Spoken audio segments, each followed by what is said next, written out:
she went flying in the air and then landed. And you know that moment where you're like, Alani and I both looked at each other and you're like, do you laugh or do you say, are you okay? Jade and Straney, now with Damien Leaf on Wave FM 96.5. We thought we had an emergency on our hands last night, like having to call the ambulance to the Roo. Oh, no. Why? What happened? Well, it started out harmless enough. Thought we'd go for another little walk after dinner.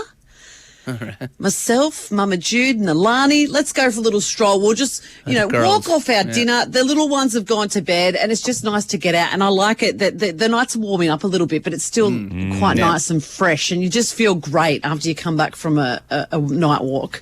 Not all of us made it back in one piece. Oh, jeez. Jude, tell. What has What happened? happened in the Roo? We're walking down past Kevin at Walsh Oval, and so my mother, Mumma Jude, she's in her 70s, right? And she's a little pocket rocket. God, she's been one of those people that they don't walk, they stride. Oh, yeah. Like she walks like she's got somewhere to be. I remember we used to go bushwalking when we were little, back at Minamara Rainforest in Jamboree, when it only had like dirt tracks and this labyrinth of dirt tracks. And Mumma Jude would take us little kids bushwalking and we'd lose her.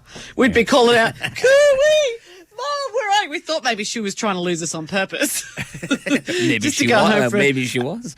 a little bit of peace and quiet. But she has not slowed down over the years. We are walking down the hill past Kevin Walsh Oval, and as per usual, Jude's out the front getting the stride on, getting the Kel Knight shuffle, I call it, because she's like, it's like she's power walking for the Olympics. She's doing her Karen McCann, and then all of a sudden, boom!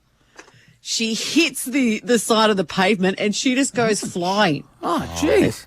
There's not much of Mumma Jude. She's about 5'3" and weighs about 50 kilos. She just went flying. All I saw was this little catapult just go flying. 5'3" and 50 kilos. Yeah. Mate, you've just added a foot and 10 kilos to her. There is nothing of her. Yeah. So she went flying in the air and then landed. And you know that moment where you're like, Alani and I both looked at each other and you're like, do you laugh or do you say, are you okay? Yeah. And Alani and I both looked at each other in horror and I was thinking, oh, God, she's broken something. Because she's at that age now as you get older, every time you fall over, you break your hip or your leg or whatever. Yeah. And we were looking and and then I was like, oh, no, and I looked at Alani. We both had that look of mock horror on our face, but very close to hysterical laughter. And then before we could react, Mumma Jude bounces up and she goes, don't worry, I landed on my knees, but I take calcium, so I'm good to go. Let's go. I take calcium. And we just Stop went, everything. I've got calcium. I've got calcium on my side. Oh, she's the osteoporosis spokeswoman now.